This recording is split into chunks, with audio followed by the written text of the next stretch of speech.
ಈಗ ಇನ್ನು ನಿಮ್ಮದು ಎಂಥದ್ದು CL7 ನಾನು ಬಹುಶಃ ನಿಮ್ಮ ಮುಂದೆನೇ ಹೇಳಿದೆ. ಕಳೆದ ಬಾರಿ ನಾನು ನಿಮ್ಮ ಜೊತೆ ಕೆಲವು ವಿಷಯ ಚರ್ಚೆ ಮಾಡಿದಾಗ ಯಾವುದೋ 500 ಹೊಸದಾಗಿ ಲೈಸೆನ್ಸ್ನ ಕೊಡ್ತಕ್ಕಂಥ ನಿಟ್ಟಿನಲ್ಲಿ ಅವರೇನು ತೀರ್ಮಾನ ಮಾಡಿದ್ದಾರೆ ಅದರ ಬಗ್ಗೆ ಅವತ್ತೇ ಹೇಳಿದೆ. 700 ಅವತ್ತೇ ನಾನು ಹೇಳಿದ್ದೀನಿ. ಪಾಪ ಕೆಲವ್ರು ಹೇಳ್ತಾರೆ ದಾಖಲೆ ಕೊಡಿ ಅಂತೀರಿ. ಏನು ದಾಖಲೆ ಕೊಡ್ತೀರಿ? 25 ಲಕ್ಷ ರೂಪಾಯಿನ ಎಕ್ಸೈಸ್ DC ಸಮೇತ ಇಬ್ಬರು ಅಧಿಕಾರಿಗಳು ಸೇರಿ ದುಡ್ಡನ್ನು ತಗೊಂಡಿರ್ತಕ್ಕಂಥದ್ದು ಕ್ಯಾಶ್ನ ಲೋಕಾಯುಕ್ತದವ್ರು ಹಿಡ್ದಾಗಿದೆ. ಇನ್ಯಾವ ನಿಮಗೆ ದಾಖಲೆ ಬೇಕು ಪ್ರಿಯಾಂಕಾ ಖರ್ಗೆ ಅವರೇ? ಇದು ನಡೀತಾ ಇರ್ತಕ್ಕಂಥದ್ದು. ಇನ್ನು ವಾಲ್ಮೀಕಿ ಹಗರಣ, ಅವನ ಯಾರನ್ನ ಪದ್ಮನಾಭ ಹಾಕೋರಲ್ಲ, ಅಲ್ಲಿ ಹಾಕಿದ್ರಲ್ಲ, ಆ ವ್ಯಕ್ತಿಯನ್ನ ಪೋಸ್ಟಿಂಗ್ ಕೊಡ್ಲಿಕ್ಕೆ ಅವಕಾಶ ಇತ್ತ? ಆಮೇಲೆ ಏನೇನಾಗಿದೆ ಪ್ರೊಸೀಡಿಂಗು ಇವತ್ತವರೆಗೆ ಯಾರು ಚರ್ಚೆ ಮಾಡಿಲ್ಲ ಅದ್ರ ಬಗ್ಗೆ. ನನ್ನ ಹತ್ರ ಮಾಹಿತಿ ಇಟ್ಕೊಂಡಿದ್ದೀನಿ ಯಾವ ಥರ ನಂತರ ಆದಂಥ ಡ್ಯಾಮೇಜ್ನ ಸರಿಪಡಿಸೋಕ್ಕೆ ಈ ಸರ್ಕಾರ ಏನೇನು ನಡೆಸಿದ್ದಾರೆ ಎಲ್ಲ ಮಾಹಿತಿಗಳಿದೆ. ಯಾವುದೇನು ಮಾಹಿತಿಗಳೇನಿಲ್ಲ. ಅದಂತೂ ಹಿಟ್ ಆ್ಯಂಡ್ ರನ್ನು ಯಾವ ಹಿಟ್ ಆ್ಯಂಡ್ ರನ್ನು ಇಲ್ಲ. ನಿಮ್ಮ ಕರ್ಮಕಾಂಡಗಳನ್ನ ಹೇಳಲಿಕ್ಕೆ ಬೇಕಾದಷ್ಟು ಮಾಹಿತಿಗಳು ಇಟ್ಕೊಂಡಿದೆ.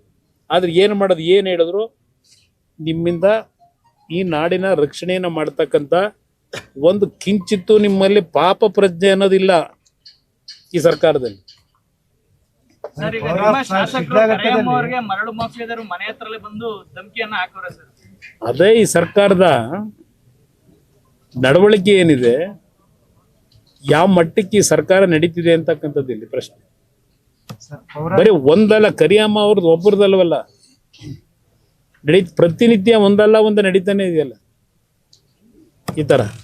ಪೌರಾಯುಕ್ತೆಗೆ ರಾಜೀವ್ ಗೌಡ ಪ್ರಕರಣದಲ್ಲಿ ರಾಜೀವ್ ಗೌಡ ಬಗ್ಗೆ ಇಬ್ಬರು ಸಹ ಕ್ರಮ ಕೈಗೊಂಡಿಲ್ಲ ಸರ್ಕಾರ.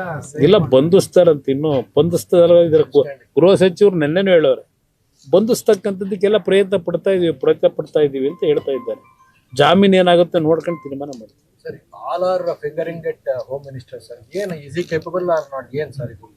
ಯಾವ ನೀವೆಲ್ಲ ಅದನ್ನು ತೆಗೆದು ನೋಡಿದ್ರೆ ಅವರೇ ಇವತ್ತೇನೋ ಹೇಳವ್ರೆ, ನಾನು ಯಾರು ಬೇಕಾದರೂ ಅಸಮರ್ಥ ಅನ್ಲಿ, ಅವರೇ ಹೇಳ್ಕೊಂಡವ್ರೆ. ನಾವು ಹೇಳೋದು ಬೇರೆ. ಇವತ್ತಿನ ಪತ್ರಿಕೆಯಲ್ಲಿ ನೋಡಿದೆ ನಾನು, ನನಗೇನು ಬೇಜಾರಿಲ್ಲ, ನಾನು ಅಸಮರ್ಥ ಹೋಮ್ ಮಿನಿಸ್ಟರ್ ಅಂದ್ರೂ ಬೇಜಾರಿಲ್ಲ. ಇವತ್ತು ಪತ್ರಿಕೆಯಲ್ಲೇ ಬಂದಿದೆ. ನಾವು ಸರ್ಟಿಫಿಕೇಟ್ ಏನು ಕೊಡೋದು ಬೇಕಾಗಿಲ್ಲ. ಇನ್ನೊಂದು ವಾರದಲ್ಲಿ ಸೆಂಟ್ರಲ್ ಬಜೆಟ್ ಬರ್ತಾ ಇದೆ. ಕರ್ನಾಟಕ ಜನ ಏನು ನಿರೀಕ್ಷೆ ಮಾಡ್ಬೋದು ಸರ್? ಬಜೆಟ್ಟು ದೇಶದ ಒಟ್ಟಾರೆ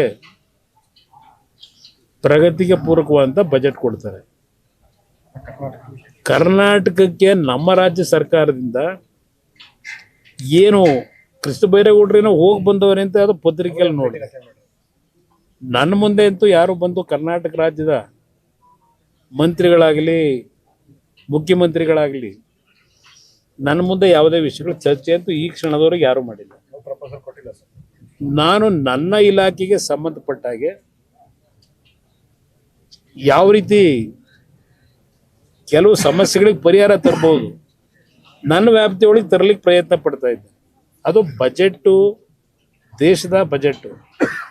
ನನ್ನ ಇಲಾಖೆಯಲ್ಲಿ ಪ್ರಮುಖವಾಗಿ ಕರ್ನಾಟಕದಲ್ಲಿ ಈಗಾಗಲೇ 100 ಬಾರಿ ಹೇಳಿದ್ದೇನೆ. VIS ಇರ್ಬೋದು, ನಮ್ಮ HMT ಇರ್ಬೋದು, ಈ ವಿಷಯಗಳಲ್ಲಿ ಯಾವ ರೀತಿ ಅವನ್ನ ಪುನಶ್ಚೇತನಗೊಳಿಸಬೇಕು ಅನ್ನೋದ್ರ ಬಗ್ಗೆ ನನ್ನ ಜವಾಬ್ದಾರಿ ನಿರ್ವಹಣೆ ಯಾವ ರೀತಿ ಮಾಡಬೇಕು ಮಾಡ್ತೀನಿ. ಜನತಾ ಸಮಾವೇಶ ಒಂದು ಜನತಾ ದಳದ JDS ಶಕ್ತಿ ಪ್ರದರ್ಶನ ಜೊತೆಗೆ ಅಂತ ಇಲ್ಲಿ JDS ಶಕ್ತಿ ಪ್ರದರ್ಶನ ಅನ್ನೋದಕ್ಕಿಂತ ಸಂಘಟನೆ.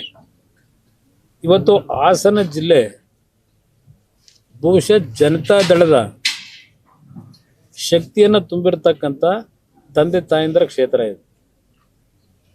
ಇದು ನಮ್ಮ ಪಕ್ಷಕ್ಕೆ ಒಂದು ಕರ್ಮಭೂಮಿ. ಈ ಜಿಲ್ಲೆ ನಮಗೆ ಶಕ್ತಿ ಕೊಟ್ಟಿರ್ತಕ್ಕಂಥದ್ದು. ಈ ಜಿಲ್ಲೆಯಿಂದ ಇವತ್ತೇನು ಸಂಘಟನೆಗೆ ಚಾಲನೆಯನ್ನು ಹೊಸದಾಗಿ 2028 ವಿಧಾನಸಭೆ ಚುನಾವಣೆ ಇರ್ಬೋದು ಮತ್ತು ಹಲವಾರು ಸ್ಥಳೀಯ ಸಂಸ್ಥೆ ಚುನಾವಣೆಗಳಿಗೆ ಈ ಒಂದು ಪವಿತ್ರವಾದಂಥ ಪುಣ್ಯಭೂಮಿ ಅಂತಕ್ಕಂಥದ್ದು ನಮ್ಮ ಕುಟುಂಬಕ್ಕೆ ವಿಶೇಷವಾಗಿ, ನಮ್ಮ ಕುಟುಂಬ ಅಂದರೆ ಜನತಾದಳದ ಕುಟುಂಬ. ನಮ್ಮ ಕುಟುಂಬ ಅಂದರೆ ಬರೀ ನಮ್ಮ ಕುಟುಂಬ ಅಂದರೆ ದೇವೇಗೌಡರು ಮಕ್ಕಳದಲ್ಲ.